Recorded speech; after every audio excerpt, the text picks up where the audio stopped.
Hey guys, so today we're going to be going over some of the stuff that we went over in class the other day. This is going to be more of a supplemental for the lesson that we had concerning the Renaissance and just an introduction.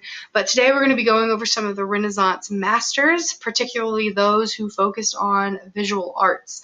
And also, I just wanted to say, before we go any further, please excuse my voice. I have bronchitis, so just bear with me, and if you can't understand me, I'll be happy to explain anything later in class.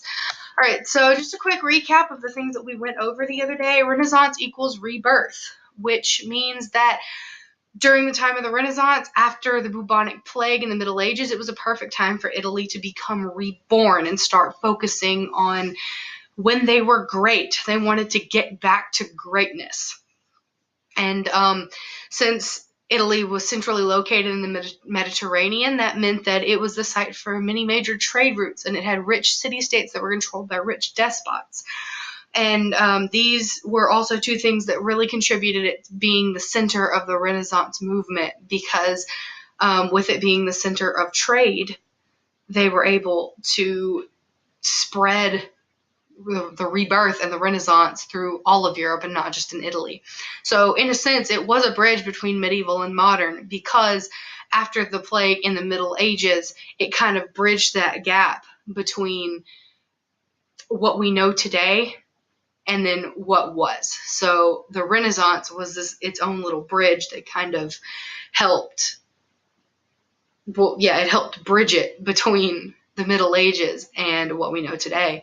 And then also want to recap humanism. It was a focus on humanity, with the center focus being man, pretty much meaning that man is beautiful. The focus was on man. It wasn't a demotion of God. It was an elevation of man, meaning that the center focus was going to become the perfection of the human body. And so the first humanist visual artist that we're going to look at is Leonardo da Vinci. He was born in 1452 and died in 1519. Leonardo da Vinci was an engineer. He was a botanist. He was an anatomist. He focused on a little bit of everything. And so if you're looking at your screen, the picture that you see on the left is going to be one of his drawings from his diaries. It's a drawing of the human body, as you can see. He was one of the first people who paved the way for modern medicine and paved the way for doctors to be able to actually go in and look at dead bodies, which is what he did. He went into the morgues and he looked at dead bodies to see and cut them open to see how they worked, and he was just fascinated by it. And then if you're looking at that picture, if you look over on the right, that is his Vitruvian Man. It is his idea of the perfect man. And it's also one of his most famous drawings from his diaries. And then later, on this next slide, you'll see that on the left, this is a showcase of his engineering abilities. Leonardo da Vinci was a very famous engineer.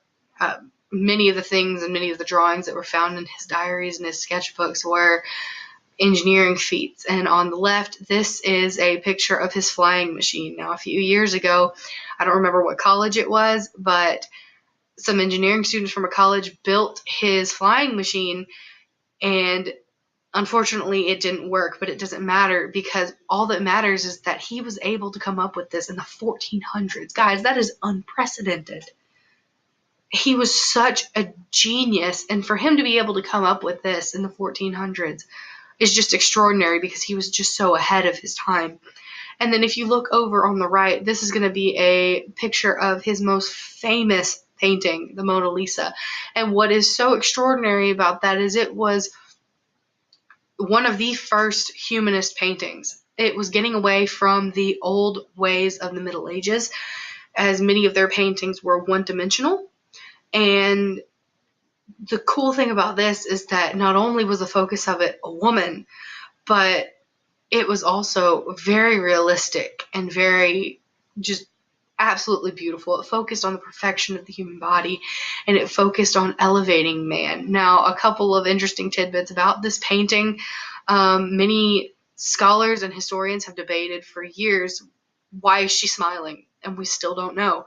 And also, many people have speculated that this may not even be a woman at all. Many people think that possibly this could have been Leonardo da Vinci's lover in drag, as many people and many historians believe that he was a homosexual, and some also believe that it could have possibly been a self-portrait and that it was he himself in drag. Now, the next humanist visual artist that we're going to discuss is Michelangelo Buonarroti. He was born in 1475 and died in 1564. Now, Michelangelo liked to focus more on the visual arts than anything else, but two of his most famous sculptures were the Pieta and the Statue of David. The Statue of David is an 18-foot sculpture created out of a single block of marble, and the Pieta is out of a single block of marble. Now, to me, that's just crazy. And when he was asked how he sculpted these, he said that he just looked at it and released the sculpture, which is just absolutely beautiful. Now, both of these sculptures are still in Italy. The Pieta is actually in the Vatican, and David is in its own showcase. But both of these, like, also were focusing on the human form and the perfection of the human body and realism and humanism. And it was elevating man, which is why David is nude.